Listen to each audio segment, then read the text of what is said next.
أعوذ بالله من الشيطان الرجيم بسم الله الرحمن الرحيم الحمد لله رب العالمين والصلاة والسلام على سيدنا وعظيمنا وحبيب قلوبنا وشفيع نفوسنا أبي القاسم محمد اللهم صل على محمد وآل محمد وعلى أهل بيته الطيبين الطاهرين المعصومين المكرمين المنتجبين أما بعد فقد قال الله تعالى في كتابه الكريم وقوله الحق بسم الله الرحمن الرحيم والذين لا يشهدون الزور وإذا مروا باللغو مروا كراما صدق الله العلي العظيم.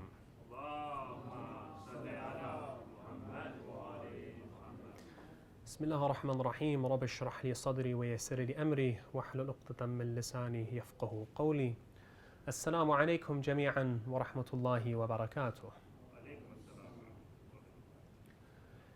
In perhaps the greatest book of fiction, arguably, that has ever been written, George Orwell, in 1984, he constructs a dystopian future in which the entire population of the world are subjugated to three main empires. And they govern not only what people say and do, but even reach the extent of governing what people think. How do they attain such power over individuals to rob them of all forms of liberty? There's a number of different ways that he discusses the method of indoctrination. But one of the most pertinent and most powerful of the techniques that are used are through some things called telescreens. These screens that are planted everywhere, that receive information but also give information. They speak the propaganda of the state and even the words of Big Brother himself. In fact, not only do they do this through the use of language, they also aim to change the very use of the dictionary itself. That the theory is that if you change the words of the language, that you get rid of all words that are used to express rebellion, to express any dissidence against the state, then they can no longer rebel. Because if they can't even articulate what is required to stand up against an oppressor, then they can not organize in order to do so. Ludwig Wittgenstein, who is perhaps the greatest philosopher of the 20th century, it's a close contest among a lot of great philosophers, but this is the man who finished off Bertrand Russell's creative philosophy stint. He argues in both of his main systems of philosophy that all differences of opinion amongst every single human being can be traced not down to an ultimate difference in truth with a capital T, but rather with the way that we're expressing ourselves. That all differences of opinion between ideologies or religions or philosophies or whatever the dispute may be, it all comes down to the issue of miscommunication. Now, whilst Wittgenstein may have gone a little too far, it's up for debate, there is no doubt that he highlights the importance of language and in the way that it governs and permeates all aspects of our existence and every interaction that we engage in on a daily basis. And whilst language, speech, communication lies at the heart of all human success, it is a tool that unfortunately human beings in general have neglected. Most people who you talk to or engage with, they haven't used the power of speech to its ultimate potential. And in particular, when we look at the Muslim community, whether it be in the way of speeches or publications or books that are written, representation in the media, whatever it may be, any metric we try and use, we find that Muslims are lagging behind. And that's unfortunate, because Islam really is the religion and the ideology at the center of which is the power of speech, where it is harnessed. The core of the religion lies within good communication. every prophet who came, they brought their own miracle, which was relevant to the people of their time. Nabi Musa alayhi salam, he came in a time where people would engage in tricks and magic. And so Nabi Musa alayhi salam, he came with miracles from Allah subhanahu wa ta'ala that outdid anything that they had. Nabi Isa alayhi salam, he came at a time when people were proud of their medical capabilities. And so he rose the dead back to life, and he gave life to clay. Rasulullah sallallahu alayhi wa alih,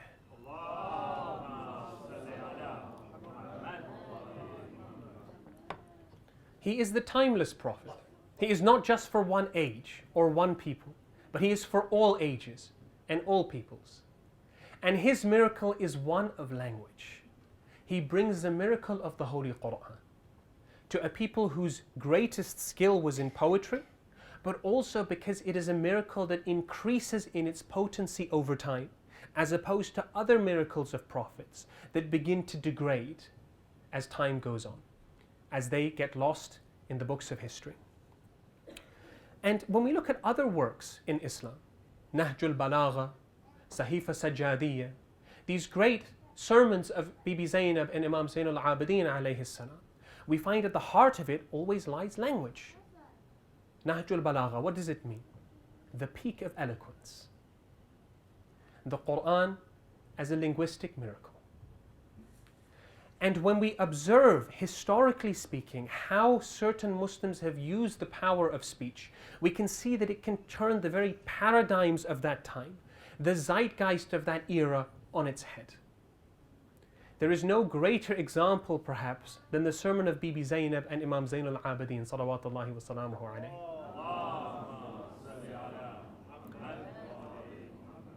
To give one example, when Bibi Zainab, when she enters the court of Yazid, she enters it as a criminal, wal-'ayadu billah, as a fugitive. This is what the propaganda of Yazid had given to the people. They were being jeered at. They had stones thrown at them, boiling water poured on them, ash thrown in their direction. Bibi Zainab, she stood up. Her sermon is long and very potent. We'll take one extract and see how she turned the paradigm of that time on its head. She says in the court of Yazid, from Nafsul Mahmud, it is astonishing that the army, it is ironic that the party of Allah has been destroyed and killed by the party of Shaitan. These are the hands that have clenched our blood and the jaws that have devoured our flesh, while these are the chaste, the pure and radiant corpses who are guarded, time and again, by the wolves and hyenas that strew sand upon them. Now when you consider yourself victorious, O Yazid, don't forget the verse of the Quran, Surah Hajj, verse 10. And on the Day of Judgment, this is what you have sent before with your hands. Allah is not unjust to His servants. I complain to Allah and rely on Him alone. Then you may lay whatever traps you have, take whatever measures you desire, endeavor as much as you want. By Allah, you will never be able to wipe out our remembrance, nor our inspiration from the midst, nor will you be able to wipe away the disgrace of this heinous crime that you have committed. Your opinion, O Yazid, is erroneous. Your days are few. And while your group is scattered on the Day of Judgment, when the caller will call, you will hear, beware, verily the curse of Allah is upon the unjust.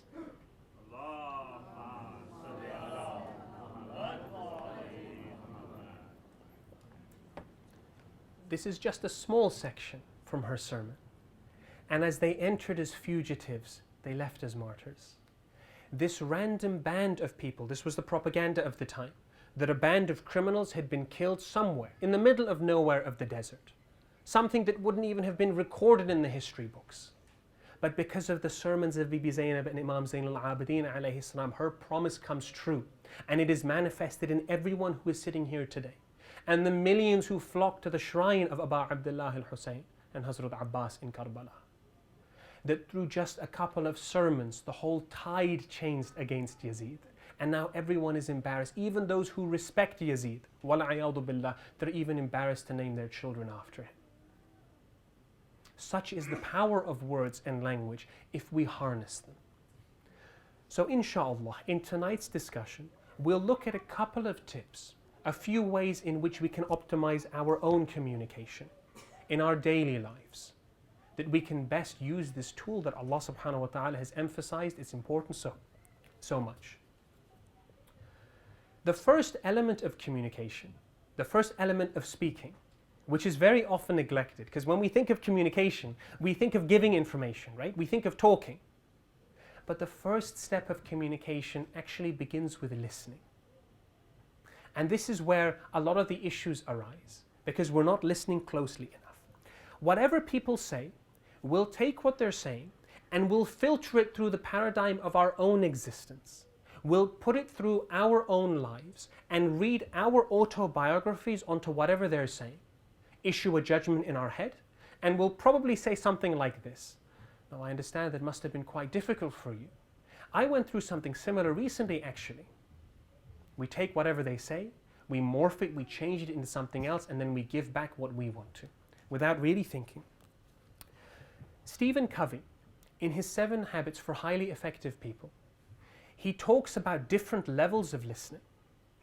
The first level is pseudo-listening, pretend listening, where someone is speaking and we give the automatic responses. We might nod our head, but we're texting at the same time, or we're watching TV, or we're thinking about the football game last night, or whatever it may be.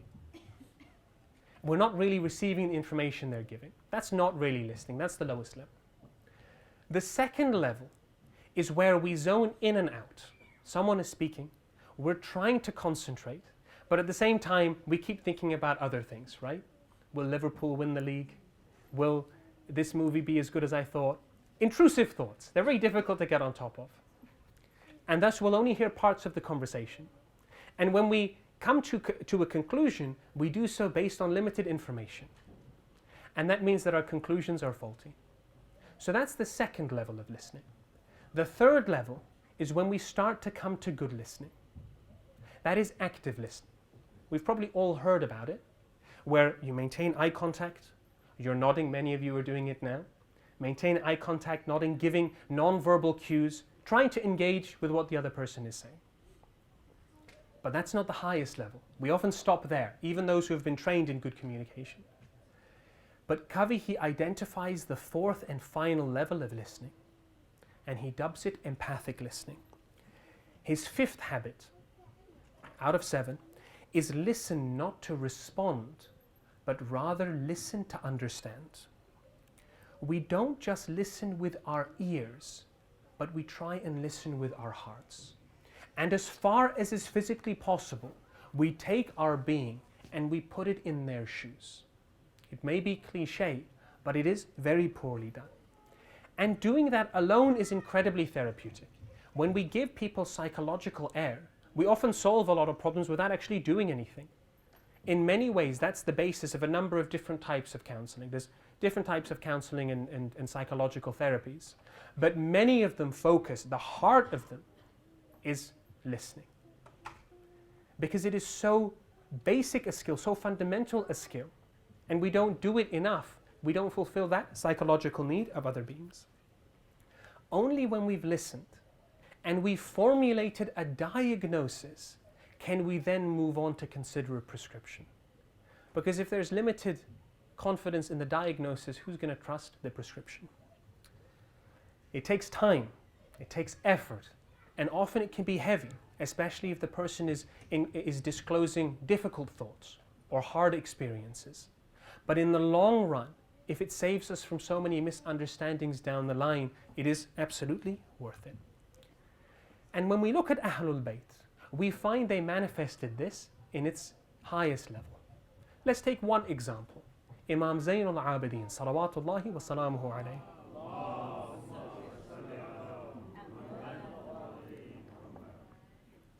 He is being taken as a prisoner through the streets of various cities on his way to Sham for the final humiliation in front of Yazid. An old man who has been victim to the propaganda machine of Yazid ibn Muawiyah approaches them in this vulnerable state when they have been afflicted with so many tragedies already.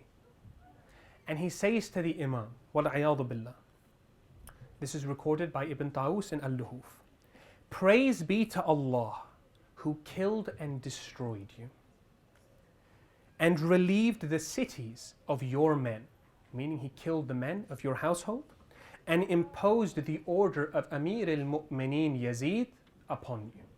وَالْعِيَاضُ بِاللَّهِ. What did Imam Zayn al-Abidin alayhi salam do? If we put ourselves in his shoes at that time, you can imagine what we would do. We could get angry, we might ignore them, we might shout at them, but not our Imams, not the paragons of akhlaq and morality.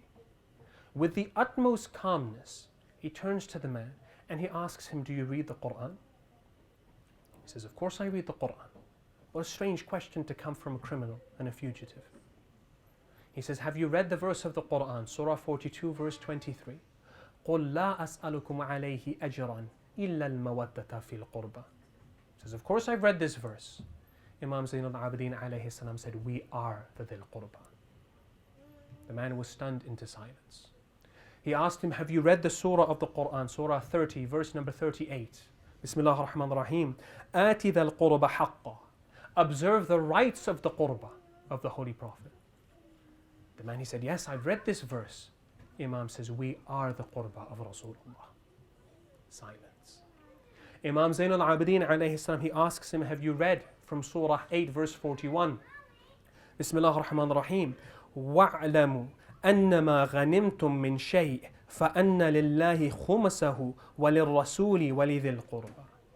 And from whatever you attain, 1/5 of it is for the Prophet and for his Qurba. The man, he said, of course I've read this verse. He says, we are the Dhil Qurba.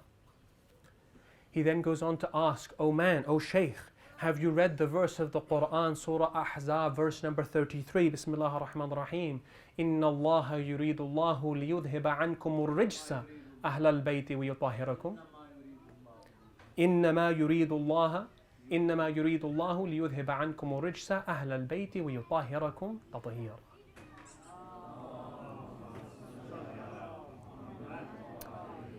That indeed Allah intended to keep away all impurities from you, O people of the household.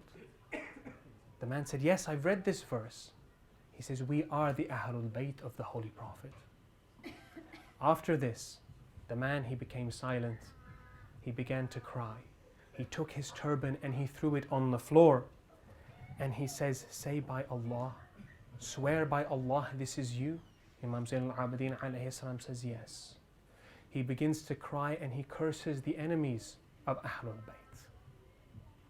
By empathically listening, by understanding where this person was coming from, only by reciting a few verses of the Holy Quran, he changed his entire viewpoint of the world.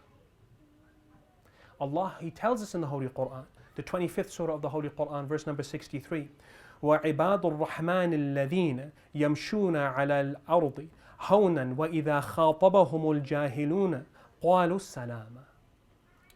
That when they come to you and the ignorant people address you harshly, you respond to them with peace. You say salam, peace be upon you.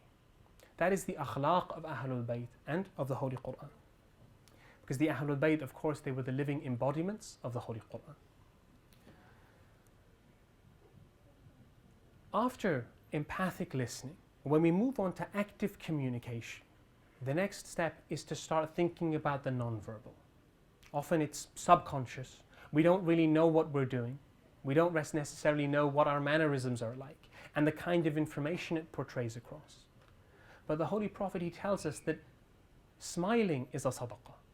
Imam al-Sadiq salawatullahi wa salamuhu alayhi,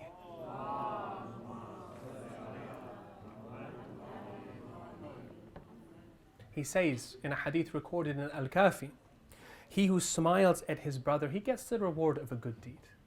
Because the non-verbal, the stuff that you're not saying, but the way we carry ourselves out, it has an incredible impact on the communication that we get across to the other person.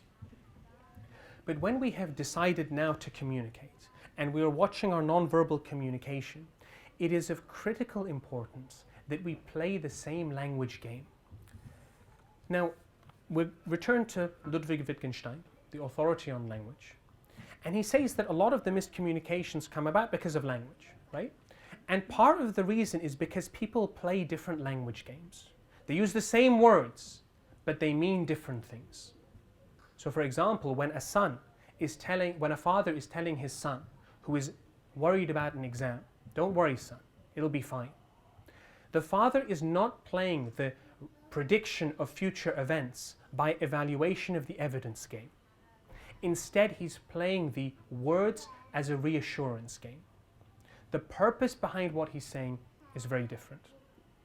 And we've got the age-old argument between husband and wife, right? The wife says to the husband, "You never take out the garbage." The husband says, "What are you talking about? I took the garbage out yesterday." The reason for this continued conflict is because they're playing different language games. The husband is playing the description of factual events. She stated never. I can give one example. It disproves this inductive argument. Therefore, she's not saying the truth. Whilst the wife is playing the words as an emotional support game. That she's asking for help in a different kind of fashion. But when they play different games, they're not on the same wavelength. They don't receive the messages. And as a result, they don't modify their behavior. And then the same thing happens next week, and the week after, and the week after.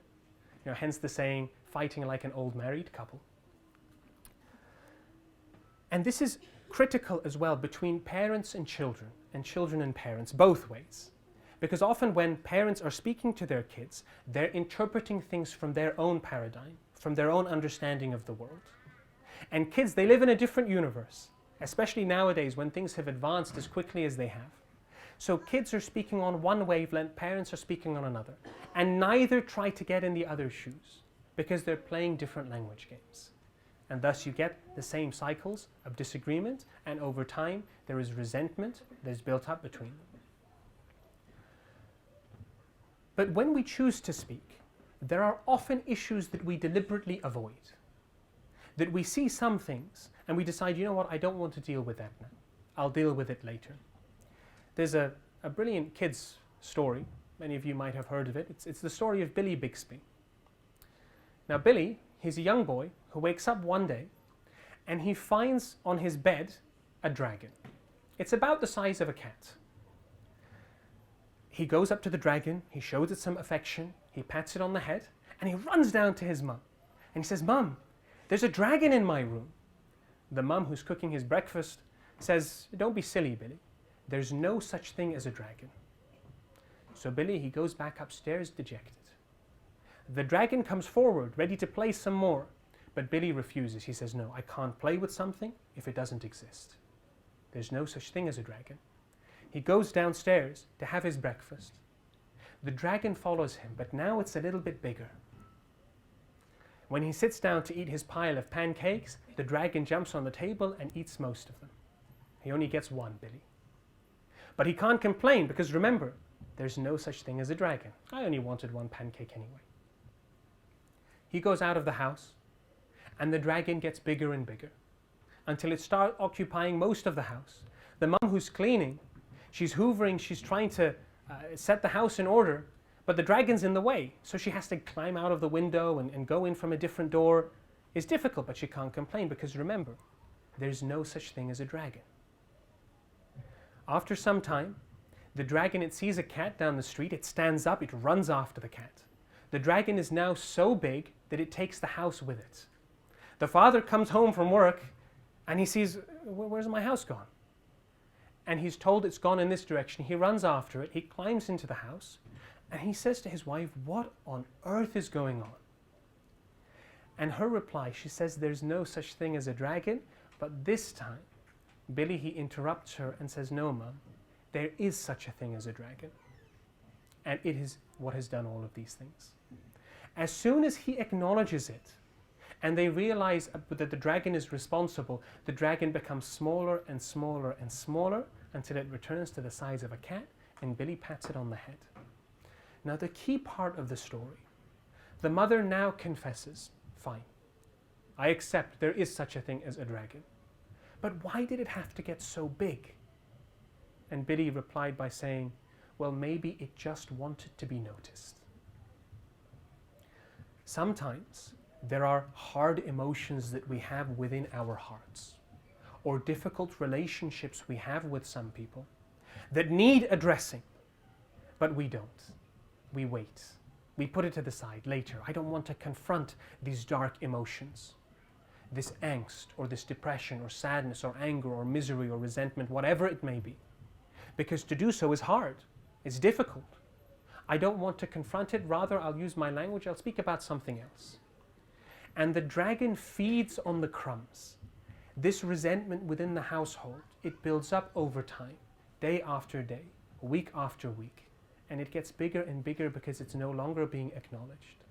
And when the flood of Noah finally comes, it drowns everyone because nobody bothered to build an ark. So sometimes we have to have those difficult discussions and conversations, because although in the short term it causes us difficulty, in the long term it protects us and it helps us to solve problems before they can become as big as Billy Bixby's dragon.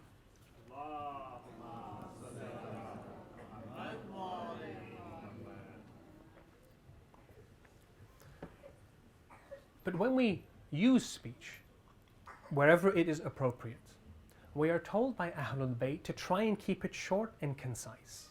Imam Ali salawatullahi wa salamuhu alayhi,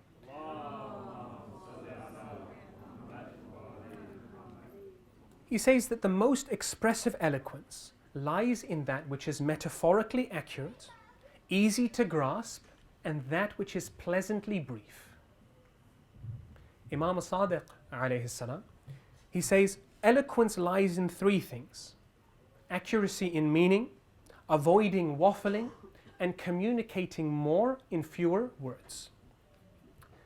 The best example I could find relating to this goes back to the origin of the English term laconic. Laconic, it refers to saying something which is short, pithy, but very full of meaning.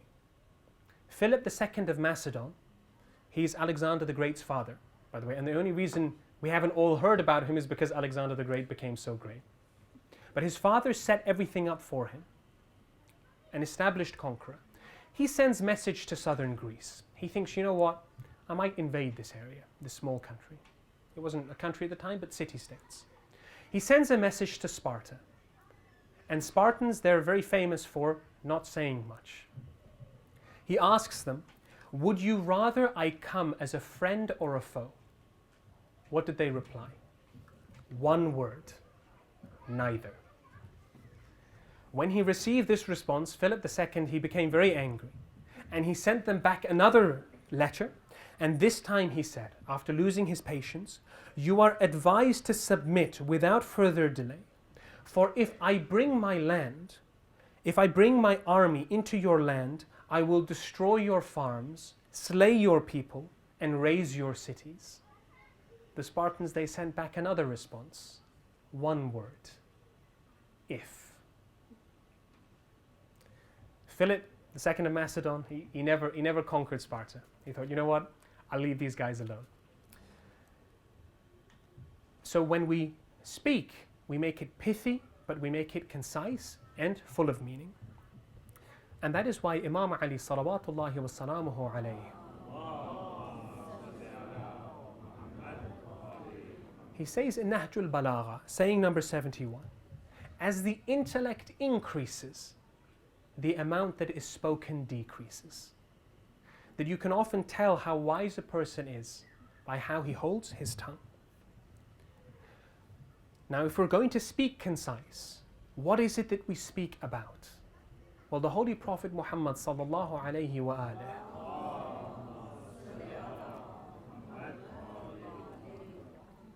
he says, the characteristic of an ignorant person is that he oppresses whoever he associates with, acts unjust towards his subordinates, flatters his superiors, and his speech is without deliberation. He doesn't think much before he speaks. The tongue, it is a window into a person's soul. When they open their mouths, you can peer inside and see, is this a person of coal or is it a person of gold? It is of particular pertinence nowadays that we think especially carefully before we speak. Because everything that we say is recorded. Everything we say, and in particular whatever we write, it is recorded indefinitely.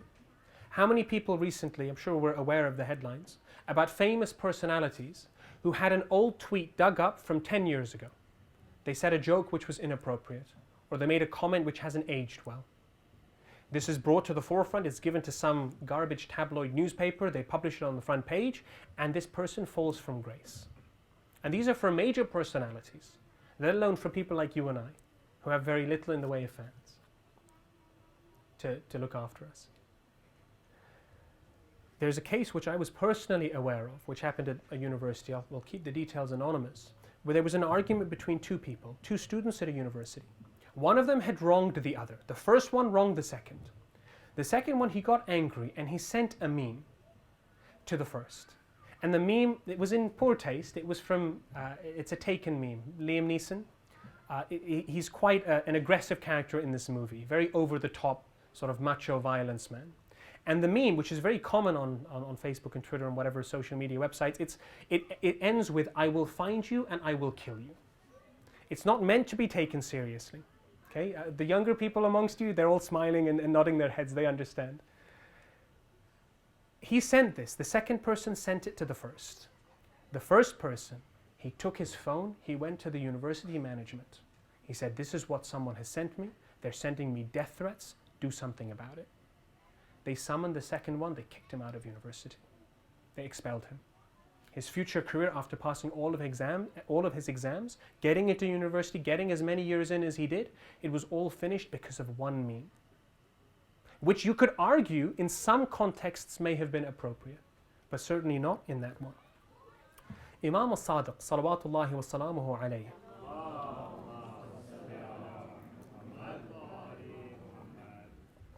he says, "My father refined my manners in 3 ways. He said, 'O son, a man who befriends a vile person cannot escape blame. A person who goes to suspicious places cannot escape suspicion. And finally, a man who does not restrain his words will constantly live in regret. Because once we've spoken our words, they no longer belong to us.'"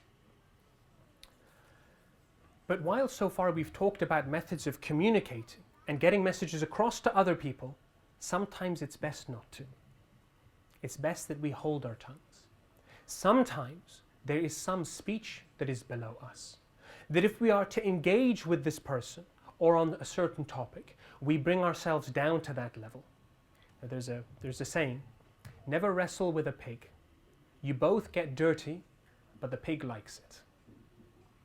And sometimes this applies to interactions that we have. And it's not necessarily that the person themselves are always bad. There's some reprehensible people in this world that we should stay distant from. But then there are many good people who sometimes get angry or emotional. So for that small period of time, we try and hold our tongue and not respond to whatever it is that they are saying. Imam Ali salawatullahi wa salamuhu alayhi,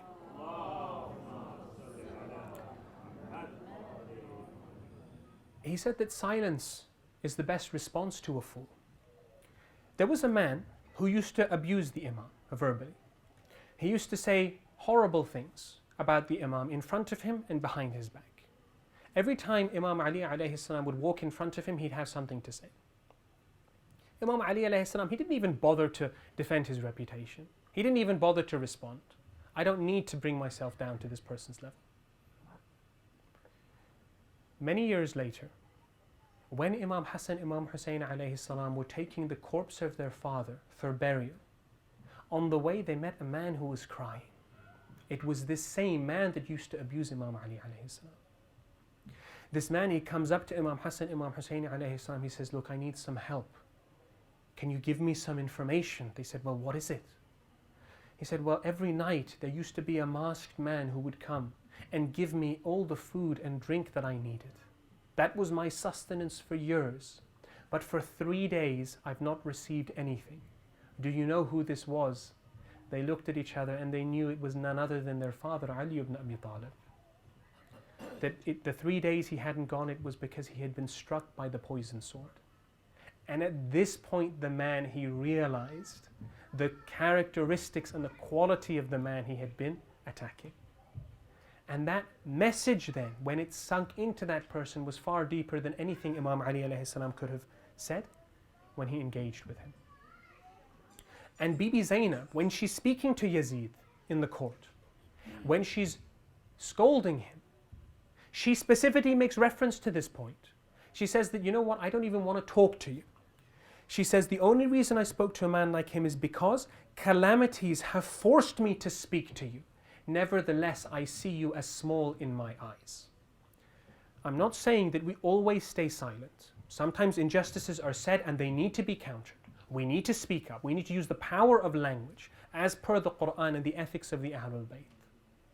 Sometimes it's appropriate to respond like Bibi Zainab evaluated, but sometimes it's best that we stay away and we don't say anything. The content of our speech in many ways predicts our future. There's an American pastor by the name of Joel Osteen on this topic. Okay, he says a lot of interesting things, but on this topic, he said something very pertinent. He says that words are like seeds, that when you say them, you plant them, and in the future they flower. If we speak negative things all the time, then negativity will be our future. If we speak positive things, then there's a positivity that lies in our future. You can't talk lack and expect abundance. Positivity begets positivity, and negativity begets negativity. Negative thoughts come to everybody's mind. It's normal. But when we speak them, we give them life. And then they come back in future. They're almost like a self-fulfilling prophecy. There are two wolves that are constantly at war within us. One is of positivity, one is of negativity. Which wolf wins? It's the one that you feed. We don't tell Allah subhanahu wa ta'ala how big our problems are. We tell our problems how big our Allah is. And that is the way to use language in the way of Ahlul Bayt. Imam Zayn al-Abidin, salawatullahi wa salamuhu alayhi,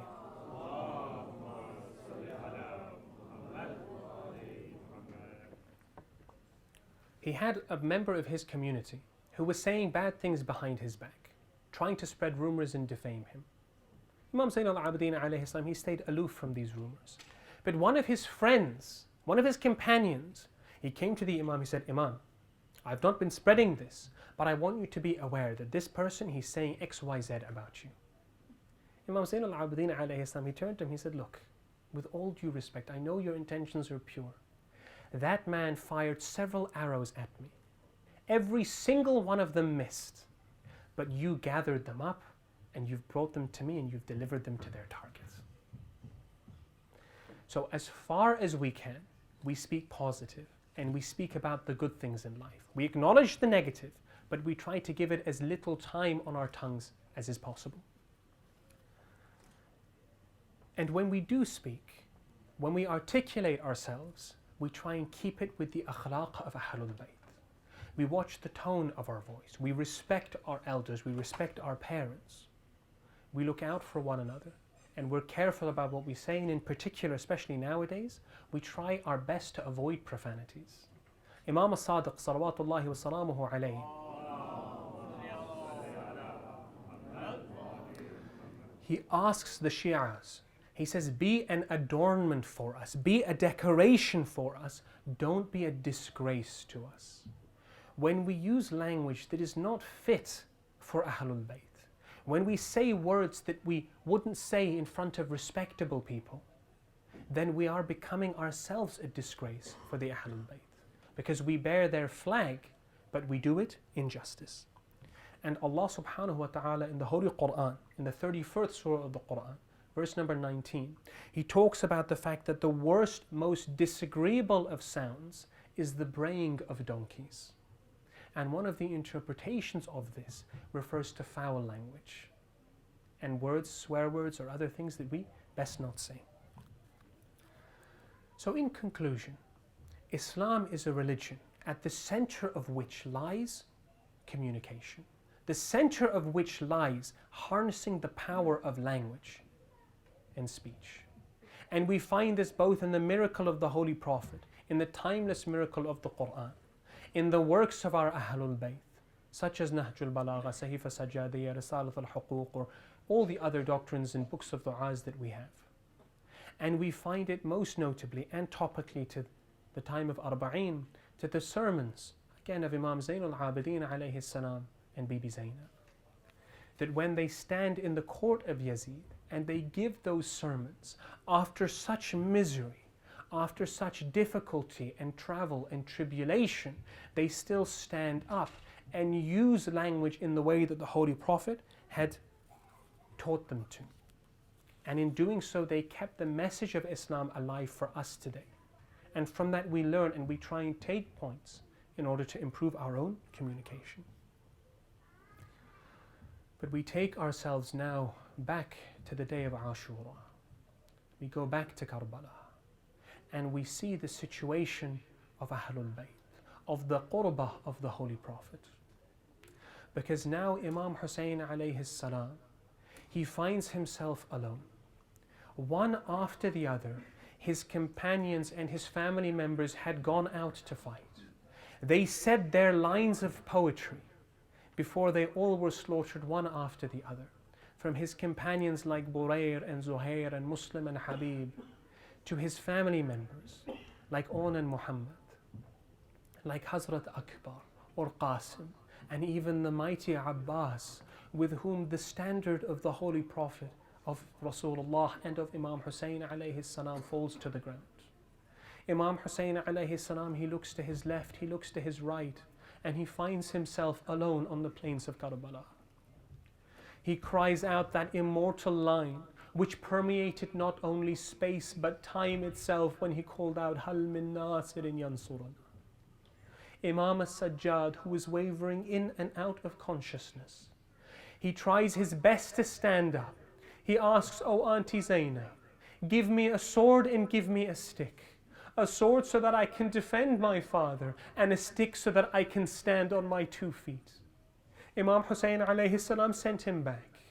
He sent him back by Bibi Zainab and said that you must go back so that Imamah is not wiped out on this day. But as he looked for the last time at his son Imam as-Sajjad, what was Imam Husain alayhi salam thinking?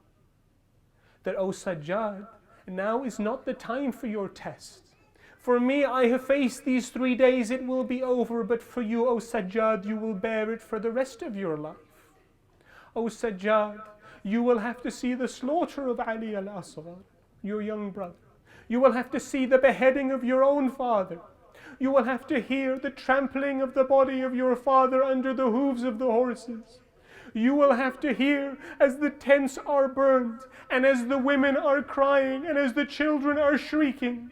And you will be there in the tent while the flames lick at you.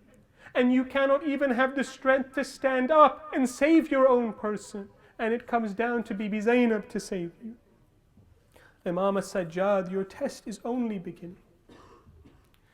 But for all these horrors, all of this wanton destruction from the day of Ashura and the night that followed, Imam as-Sajjad's test indeed was only beginning.